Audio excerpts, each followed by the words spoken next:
কবরে এসে প্রথম প্রশ্ন করবে, মুনকার নাকির যখন চলে আসবে, 40 কদম যখন আত্মীয় স্বজনরা লাশটাকে কবরের মধ্যে দিয়ে 40 কদম চলে যায়, তখনই ফেরেশতা চলে আসে।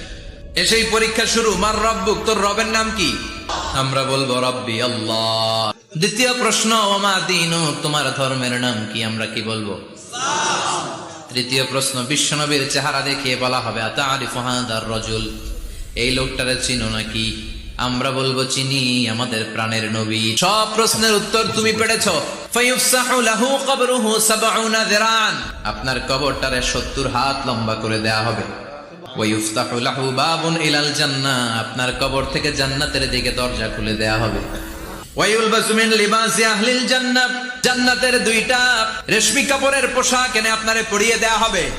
আর বলা হবে, নাম কানাউমিল আরুস, ঘুমাও।